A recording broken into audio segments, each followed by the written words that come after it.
শ্রমিক দিবস আসে, শ্রমিক দিবস যায়, শ্রমিকের ভাগ্যের কোন উন্নয়ন ঘটে না, ঠিক কিনা? বিশ্বব্যাপী 1 মে শ্রমিক দিবস হিসেবে পালিত হয়।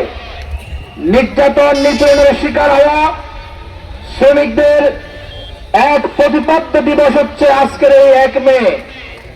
বিশ্বব্যাপী এই দিবস পালনের মাধ্যমে শ্রমিকরা তাদের দাবি দেওয়া বিশ্বের দরবারে পেশ করে, শাসক গোষ্ঠীর কাছে পেশ করে।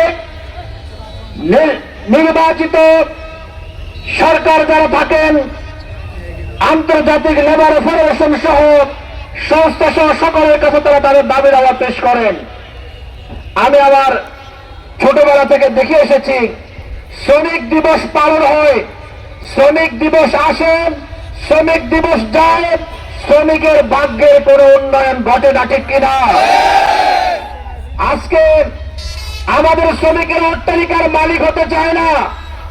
আমাদের শ্রমিকেরা দুবেলা দুমুঠো খেয়ে পরে বেঁচে থাকতে চায়, তার ন্যায্য অধিকার চায়, তার মজুরি ন্যূনতম নিশ্চিত করতে চায়, তার অধিকার নিয়ে সে বেঁচে থাকতে চায়।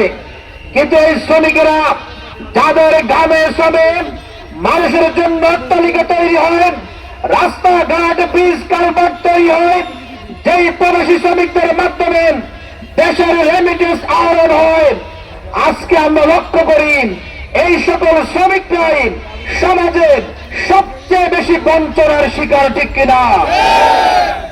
একটি রাষ্ট্রকে তার নীতির জায়গা থেকে এই নীতি ফলো করতে হবে, শ্রমিকের অধিকার সবার আগে নিশ্চিত করতে হবে। কারণ শ্রমিকদের রক্ত ঘাম শ্রমিক যে দেশের উন্নতি হয়, সেই শ্রমিকদের অবহেলা করার কোন সুযোগ নেই। ইসলামের শ্রমনীতির আলোকে শ্রমিকের ঘাম শুকানোর আগে তার মজুরি দিয়ে দাও, এই নীতি বাস্তবায়ন করতে হবে। ইসলামের শ্রমনীতি বাস্তবায়নের কোন বিকল্প নাই। আজকে শ্রমিক কল্যাণ ফেডারেশন গোটা বাংলাদেশ ব্যাপী একটি মজবুত সংগঠন হিসেবে সম্প্রসারণ করে শ্রমিকের অধিকার আদায়ে তারা আজকে রাজপথে বলিষ্ঠ ভূমিকা পালন করছে।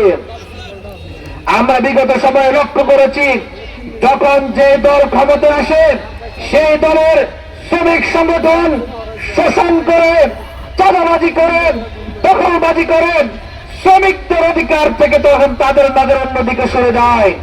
কিন্তু শ্রমিক কল্যাণ ফেডারেশন শ্রমিকদের সাথে থেকে তাদের অধিকার আদায়ে ভূমিকা পালন করছে। আমি লালবাড়ী উপজেলার শ্রমিক কল্যাণের সাথে নিয়োজিত সর্বস্তরের দায়িত্বশীল বৃন্দকে অনুরোধ জানাবো, লালবাড়ী উপজেলায় এমন কোন শ্রমিক থাকবে না যে শ্রমিক শ্রমিক কল্যাণ ফেডারেশনের সাথে যুক্ত হবে না। আমরা সকলে ভূমিকা পালন করব।